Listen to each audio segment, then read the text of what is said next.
Si je te donnais 20 euros, qu'est-ce que tu ferais?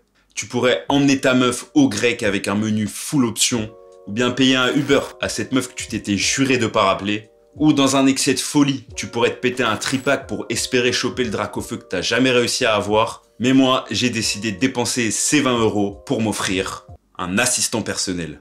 Et en plus, pas n'importe lequel, ça sera un assistant qui va m'aider à gérer ma chaîne, trouver des idées et exploser mes stats. Et le meilleur dans tout ça, c'est que cet assistant, il sera partout avec toi, car il sera dans ton téléphone. Je parle bien évidemment de ChatGPT. Et ouais, tout ça pour seulement 20 balles. Je vais te montrer comment je l'ai créé et pourquoi c'est la meilleure décision que j'ai prise pour ma chaîne YouTube. Allez, on démarre. Alors on se retrouve sur le PC, sur évidemment ChatGPT qu'on ne présente plus. Ce qui va nous intéresser, c'est qu'il nous assiste dans nos tâches quotidiennes et qui nous facilite notre travail. J'utilisais déjà ChatGPT dans plein de domaines, et notamment là, lorsque j'ai commencé ma chaîne. J'utilisais surtout pour structurer mes plans de vidéos, me générer des descriptions, et qui m'aident en fait dans toutes les tâches liées à la publication de vidéos et de contenu. Mais je le faisais sur des chats, et du coup j'étais assez vite limité, et au final je voulais essayer de centraliser le maximum d'informations au sein du même endroit. Alors comment j'ai fait? Comme je vous l'ai dit, j'ai mis 20 balles dans l'abonnement ChatGPT+, qui me permet de créer des GPT. Voilà à quoi ça ressemble. Ici, vous avez plein d'agents différents qui vous permettent de réaliser des tâches précises. Par exemple, ici, un GPT spécialisé en génération d'images. Ici, un copywriting. Ici, un GPT qui vous permet d'avoir accès à Google Scholar, PubMed et plein de ressources. Et donc voilà, il y a plein de différents outils comme ça. Et je m'étais déjà amusé à en créer quelques-uns comme ça pour le test. Voilà. Pour vous montrer à quoi ça ressemble, on peut aller ici dans l'onglet Créer. Et ça va nous afficher cette double fenêtre. D'un côté, on a le GPT Builder et ici, l'aperçu pour dialoguer directement. Donc ici, on va pouvoir dialoguer avec GPT pour le configurer par écrit et directement en discutant avec lui.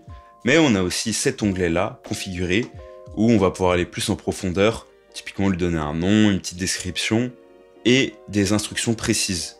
Vous voyez, là, on peut créer, comme ils disent, des amorces de conversation pour qu'il y ait un petit message qui s'affiche quand on lui parle. On peut également lui donner une base de connaissances pour qu'il exploite, donc ça peut être des PDF, des fichiers texte, des sites internet, etc.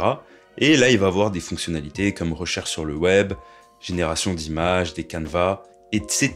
Alors comment moi j'ai procédé? Je suis allé d'abord sur un chat, tout ce qu'il y a de plus simple, et j'ai rentré le prompt suivant. Tu es agent GPT, une IA spécialisée dans la création de GPT.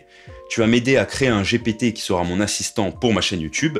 Il faudra que le GPT m'assiste dans les tâches suivantes, à savoir personal branding, développement de la chaîne, aide à l'écriture de vidéos, aide au montage, assistant, SEO YouTube, stratégie et toute autre tâche essentielle liée à YouTube. Donc voilà sa réponse pour chaque catégorie et chaque tâche que je lui ai demandé. Il me donne 3 points clés sur lesquels il va m'aider. Et là, on a l'exemple de workflow. Par exemple, moi je pourrais lui écrire « Je veux faire une vidéo sur comment progresser rapidement en musique ». Lui, il va me proposer un titre, une structure de plan. Il va me suggérer une description, des tags et des miniatures optimales. Je pourrais aussi l'aider lors du montage pour qu'il me donne des conseils. Et globalement, qu'il m'aide dans ma stratégie à long terme, aussi bien pour planifier des vidéos, mais aussi pour avoir des retours dessus, les analyser et qu'on puisse voir ensemble, en termes de statistiques, qu'est-ce qu'il y a à améliorer. Du coup, à partir de là, j'ai validé sa stratégie parce que je trouvais que c'était très carré. Et vraiment, je me suis adressé à lui comme si j'étais un mongol. Et je lui disais super, je vais commencer à créer le GPT, dis-moi quoi écrire dans le GPT Builder. Donc les deux premières choses, c'était le nom du GPT et sa description. Donc je suis allé dans la section configurer, j'ai changé son nom en YouTube Assistant GPT. Je suis ton assistant dédié à la gestion de développement de ta chaîne YouTube, blablabla, la description. Ensuite, j'ai copié tout ce qu'il m'a proposé dans les instructions. On peut voir ici, personal branding, développement de contenu, etc. À la fin, pour chaque tâche, structure tes réponses comme suit. On va un résumé clair, des recommandations, des étapes concrètes ou checklists, ça aide beaucoup. Et une proposition de suivi ou d'amélioration. Une fois que j'avais ça, je lui ai demandé dans cet onglet de me générer une image en photo de profil, comme ça faisait un petit truc sympa. Et au final, à la fin, on a quelque chose qui ressemble à ça, donc un aperçu avec qui on peut dialoguer. Maintenant, on va rentrer dans Inception parce que je vais vous montrer comment il m'a aidé à réaliser cette même vidéo. En gros, je suis allé sur le GPT et je lui ai demandé la chose suivante. Tu vas m'aider à faire le plan de ma vidéo YouTube. Je vais faire une vidéo où j'explique que j'ai un nouvel assistant, à savoir ChatGPT. Je vais présenter comment je t'ai créé et comment on crée un GPT. je vais montrer comment, avec seulement 20 balles, j'ai accès à un assistant personnel qui va m'aider dans le développement de ma chaîne YouTube. Ensuite, je vais parler de mon avancée en personal branding et comment j'ai créé un nouveau logo et une nouvelle bannière avec Midjourney et une nouvelle description. Et je vais terminer en expliquant que j'ai utilisé Opus Clip pour faire des shorts de mes vidéos et que les statistiques ont surperformé toutes mes vidéos. Je dirais que l'objectif est de faire plein de contenus courts. Donc vous avez déjà un peu la structure de la suite.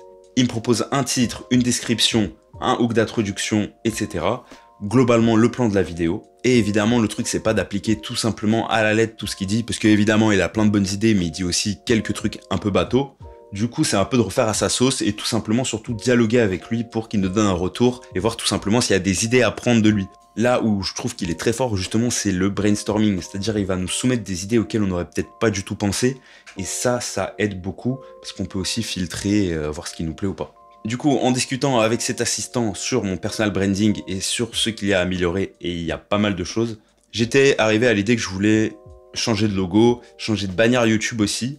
Alors mon but, c'est pas du tout d'avoir encore le truc définitif et je sais que je peux améliorer encore plein de choses. Mais en attendant, j'ai utilisé l'IA Midjourney qui génère des images pour commencer à me faire une idée de ce que j'aimerais avoir. ChatGPT m'a proposé des palettes des couleurs et j'en ai choisi une qui me plaisait bien. C'était en gros des couleurs de ce style. Là, on peut voir le prompt que j'ai fait pour qu'il génère cette image. Donc on voit les couleurs que j'ai mis là. Et il m'a généré plein de trucs quand même assez sympas en logo. Midjourney a toujours du mal avec le texte comme vous pouvez le voir là. Et du coup, il y a plein de trucs comme ça. On va les passer un peu. Celui-là, il y a une vibe. Bon, là, on sait pas trop ce que ça veut dire. Pour l'instant, j'ai gardé le nom DMN, mais tout ça, c'est à voir. Du coup, je vous passe un peu. Quand même, il y a des trucs stylés. J'ai hésité à prendre celui-là. Il me plaisait bien. J'aimais bien le grain ici. Donc voilà ce qu'on a un peu. Plein de trucs sympas. Celui-là, je l'ai pris au final parce que je trouve que le texte ici était le mieux présenté. Là, par exemple, c'est cool, mais il y a des petits trucs qui allaient pas trop. Et ensuite, je lui ai demandé de faire une bannière. Donc voilà.